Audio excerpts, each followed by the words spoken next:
Estamos de volta com o programa TV Leges e aqui no estúdio eu converso com o Procurador da República, Dr. Paulo Galvão, e agora com Pedro Paulo de Farias, que é presidente do IBRAOP, que é o Instituto Brasileiro de Auditoria de Obras Públicas e que representa engenheiros e arquitetos dos 34 tribunais de contas do Brasil. Pedro, obrigado pela sua participação.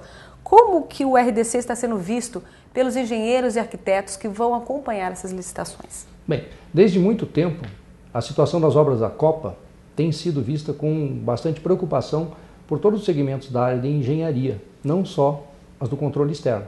Mas agora, com o RDC, essas preocupações ficaram ainda maiores.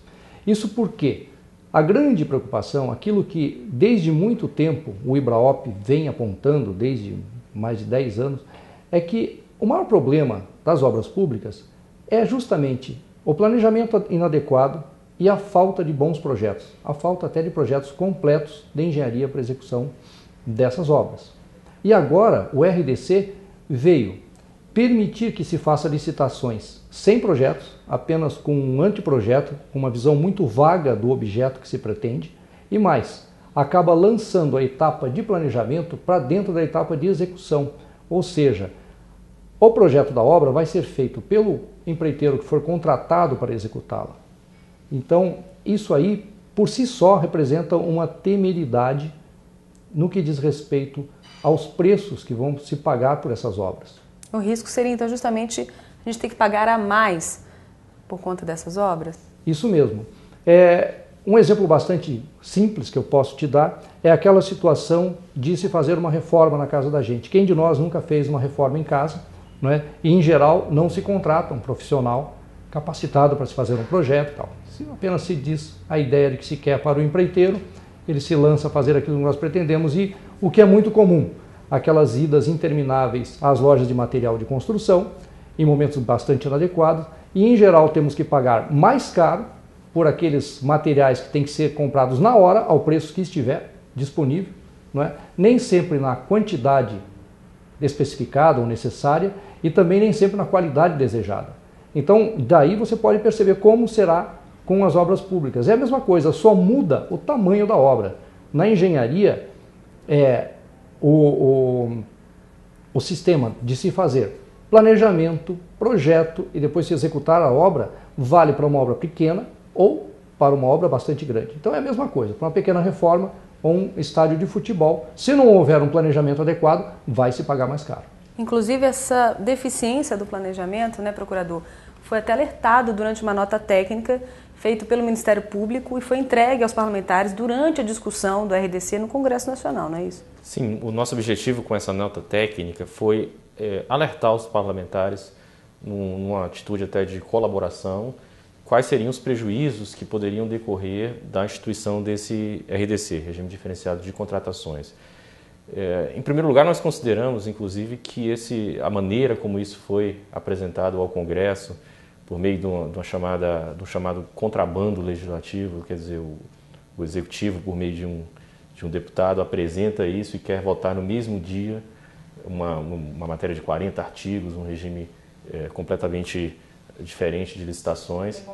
Bem complexo, sem que o Congresso, na verdade, saiba ali o que está votando. Então, nós sentimos realmente nessa obrigação de apenas apresentar ali alguns pontos que nós consideramos que realmente eram bastante prejudiciais ao interesse público e também inconstitucionais, contrários à Constituição da República.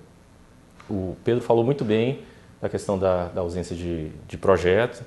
Eu acrescento que na atividade de fiscalização e tentativa de punição de problemas em obras públicas, talvez o maior campo realmente para problemas seja a questão dos projetos mal feitos, porque permitem aditivos, jogo de planilha, muda aqui, aumenta ali, no final das contas a obra sai muito mais cara. O que todos defendem é que o projeto seja cada vez melhor e esse regime diferenciado do governo veio justamente dando um passo atrás nisso, dizendo que não precisa do projeto para licitar. No aspecto jurídico, a gente alertou que isso ofende realmente o princípio da licitação, que está esculpido lá na Constituição. O núcleo central desse princípio é a definição precisa do objeto a ser licitado e o julgamento objetivo das propostas pela administração. Se você não tem exatamente o que vai ser licitado, a administração não consegue cumprir essa questão de fazer um julgamento, decidir realmente qual é a melhor proposta.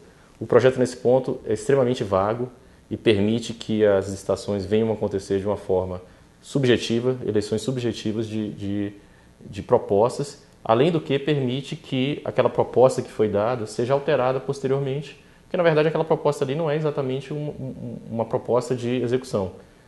É uma proposta de preço que depois é que vai saber o que vai ser feito. Bom, alguns parlamentares contestaram essa nota, dizendo apenas que 4 procuradores da República que fizeram e não teve a aprovação de um colegiado. Podemos dizer que isso reflete a posição institucional? Na verdade, essa discussão que foi levantada no Congresso revela até um desconhecimento de como funciona o Ministério Público. Esse grupo de trabalho é formado por membros das 12 cidades-sedes.